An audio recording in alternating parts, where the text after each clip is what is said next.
Ngingathi nje kusukela iqaleni kubhombela indaba iqala kude kahle hle mangizothi nje kafishane indaba iqala mhlambe angivele ngiyiqale la ngesikhathi kufika umoya oyingcwele ukuthi umoya oyingcwele ufike kanjani siyezwa masifunda incwadini noma besixoxela abadala ukuthi ngesikhathi saphambilini inkosazana ethile yakwaHadebe ukuthiwa uSitheya igama layo yathi ihamba nezinye intombi befuna izinkuni noma beyotheza mangasebenzisa ulimi olujwayelekile base bezwa iphunga elihle bangaliqonda leli phunga ukuthi iphunga lani futhi liqhamuka kodwa kwakuyiphunga elimnandi mabe landela umkhondo waleli iphunga uSitheya wayesebona ukuthi nansi imbali enhle wayesephuthuma begijima bephangalana lamakhosazana beya kulembali uSitheya wayesefika kuqala kulembali wayeseyikha uSitheya uthe ngokubona ukuthi hleze bangiphuce lembali wayesevele igwinya wayifaka emlonyeni wayigwinya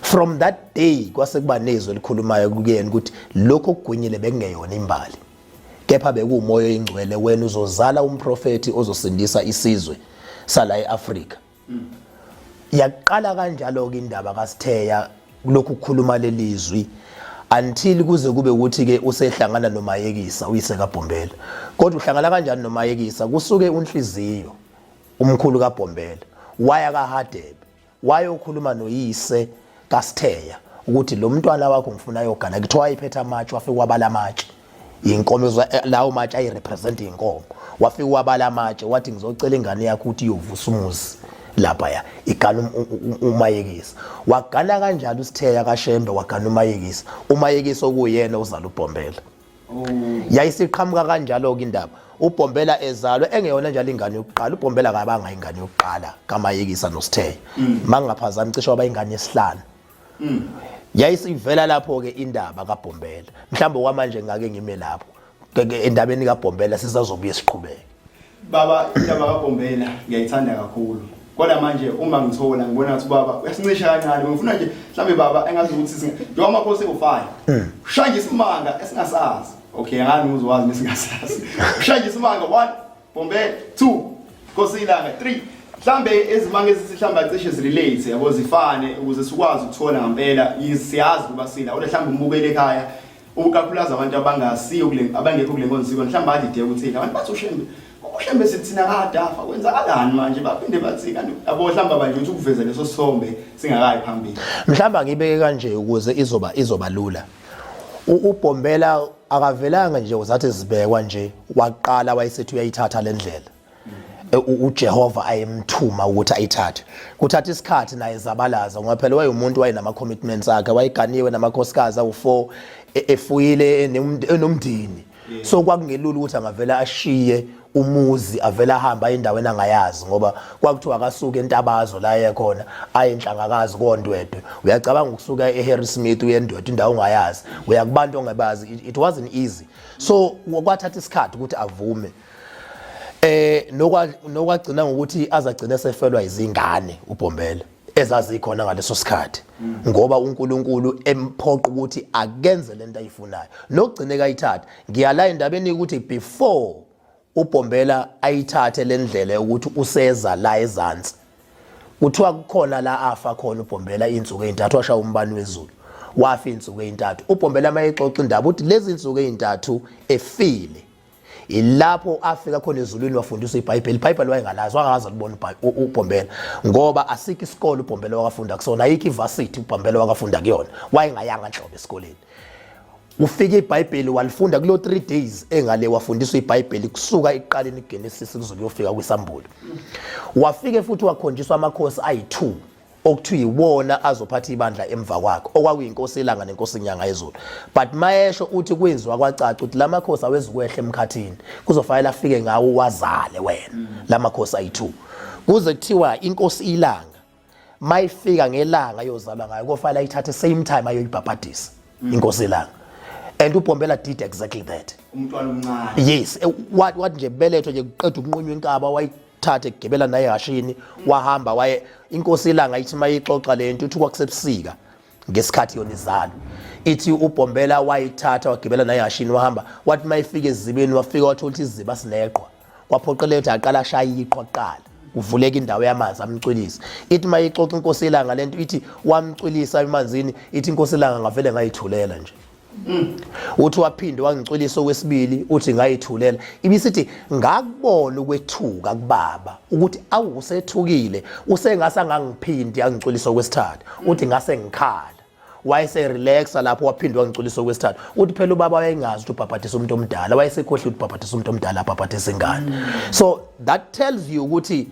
inkosi ilanga kwangena umuntu because ayikho ingane engakwazi ukuxoxa ukuthi ubaba wenza u1 no2 no3 izalwe nje ngakho kodwa so that should tell you ukuthi kwangena umuntu alright ke sihambile ke isikhathi ngoba akuyona indaba emfishane le sihambile isikhathi ngizozama ukunqamlela kuthe beku 1917 inkosi uBhombela wakhwela entabeni enhlangakazi nabantwana bakhe abayi2 which is inkosi ilanga nenkosi inyanga yezulu mayifika entabeni yasenhlangakazi ufika uyabagcoba bobabili uyabagcoba mawuzobheka ku1917 uzobala ukuthi inkosi ilanga nenkosi inyanga yezulu kushithi yayineminyaka emingaka ngoba inkosi ilanga izalwe ngo1904 inkosi inyanga yezulu yazalwa ngo1906 kusho ukuthi sungabala ukuthi ngo1917 babe neminyaka emingaka ayibalo lapha emakhaya uma bekhwela nabe entabeni yasenhlangakazi yobagcoba ufika phambi kwenkosi ilanga ubeka umfundisi umnqayi phambi kwenkosi inyanga yezulu ubeka umfundisi umzobe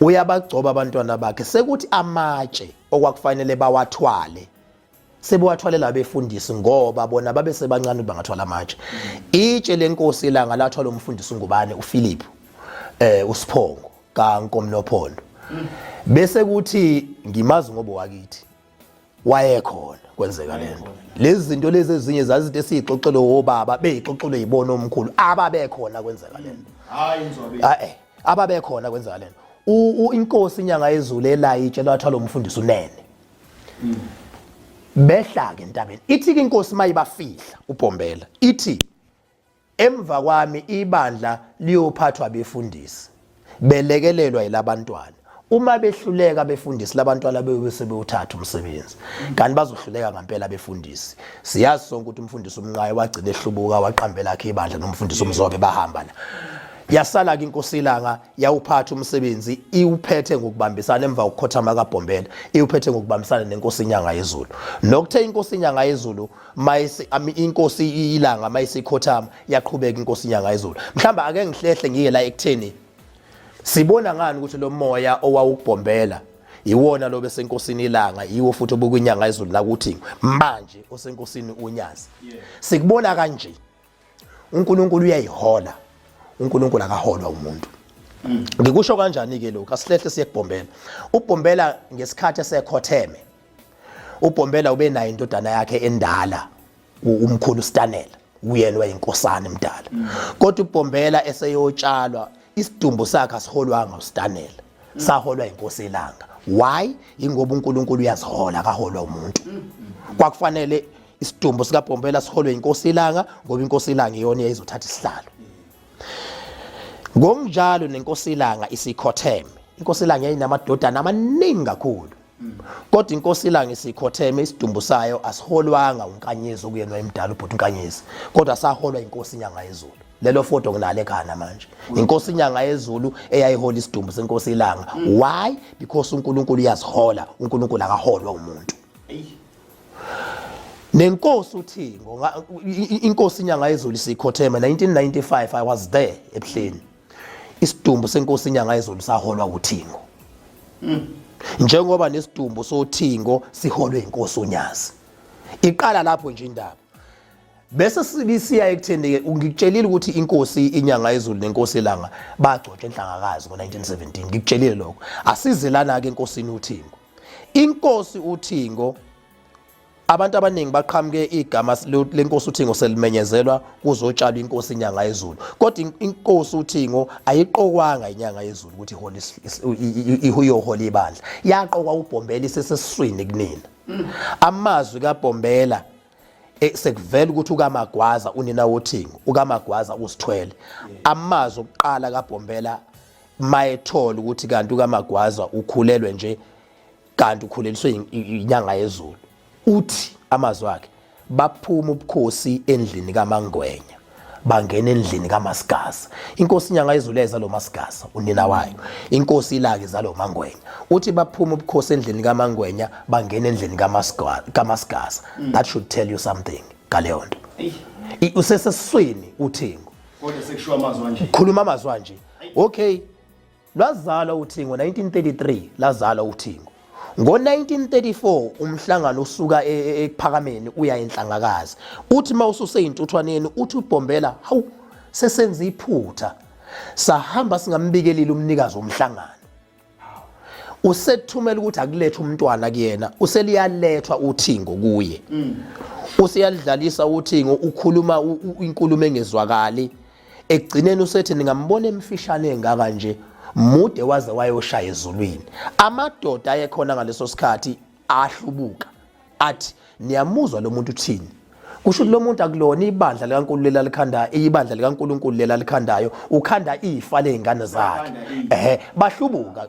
Sengiyalima lamadoda kwabani kodwa kunezibongo zawo ziyaziwa, ahlubule ehlutshulele uNkulunkulu. uBhombela uyayigcizelela lento uthi umnikazi womhlangano lo. Okay. uBhombela wakhothama. Mayisekhothema uBhombela, inkosi ilanga took over ekutheni ithi take care of uThingo. Yalithatha uthi inkosi ilanga yathatha uThingo yalubeka eNazaretha. Akuyona inyanga yezulu. Yamthatha yalubeka eNazaretha. Khona kumbuzo ke inkosi mayifika eNazaretha ithi kambe ubani lomkhokheli obheka umntwana isho uThingo. Kuthiwe hayi baba umkhokheli uMamemela. Uthi kusuka namhlanje ningabe nisambiza kanjalo anothi uBheki Mesiya, kuthiwa yashisha itafula nithi uBheki Mesiya. uBheki uMesiya ngoba ubheke uMesiya. Ubani uMesiya? uThingo. Inkosi ilanga lapho yabona ishaya istembu kule yankulumo yakhulunywa uBhombela. Ya, ishaya istembu kule yankulumo yakhulunywa uBhombela. Alright.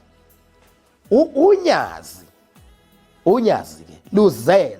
Yabona inkomo le okuthiwa umthambeka eyihlatshwe gospel. Uthingo kuthiwa inkosi ilanga yakhip instruction luzela unyazi. Sorry, not uThingo, unyazi. Luzela unyazi. Yakhip instruction ukuthi akuhlatshwe leyo nkomo ePhakameni. ubani wakhipha instruction Inkosi ilanga. Yakhip instruction ukuthi akuhlatshwe leyo nkomo ngoba sekuzelwe unyazi. Okay. Unyazi lwahamba ePhakameni. Nasebuhleni siyebuhleni unyazi belingekho. Unyazi lize labuya ebuhleni ngo-1987 nge-instruction yenkosi inyanga yezulu yathi akalandwe. Hayi ukuthi unyazi alilandwa ngoUThingo, lalandwa umkhulu walo inyanga yezulu ukuthi alibuye lize ebuhleni. Khona lizobafunda laba abantu elizobahola abayithina njengoba selisihola manje. Lalandwa ke 1987 lusuke eMlazi, lalanda eMlazi lazohlala ebuhleni unyazi. Njengoba lihlala ebuhleni kwaze kwashaya isikhathi ukuthi seliyamenyezelwa ke manje selimenyezelwe inkosi yamaqadi. Kodwa nje ihamba kanjalo yezinye zezizathu esenza sibone ukuthi lo moya nakho ngoba siyazi ukuthi ubani obephethe uBhoke ehola isidumbu senkosi esishintsha ibhantshi. Indaba inalo umuntu. ihamba nalowo muntu. Indaba nje inalo umuntu. Singakafiki emsebenzini ayenzayo. Asikafiki emsebenzini ayenzayo. Uyabona la ngithanda khona. Angiqale ngonyazi. Yabona nje banikhuluma nami nje mina ngumsebenzi wonyazi mina. Mina ilanga lami lokufa mhla ka10 October 2014. Hayibo. Ngangihembe. Kodwa unyazi lwafika ngise ICU mina la eMedical Clinic ngihamba yobabuza udokotela. Lafika unyazi ngaphila mina. Into yaba yisimanga yamangalisa bonke odokotela. Medical Clinic la eMaritzburg. Ngaphila njengoba ngibona selishilo unyazi kubantu abawu5 abaya kongibika lathi lowo ngeke afe. Lathi abazokwenza kuye esibhedlela ngizobe ngikhona. Lwafunga unyazi 5 people abakongibika inkosi. Beya ngezikhathi ezingafani kodwa inkosi yayifikisha amazwi afana ukubona bonke. Ayizwe indaba. Kubona bonke ithi lowo ngeke afe abazokwenza kuyena esibhedlela ngizobe ngikhona.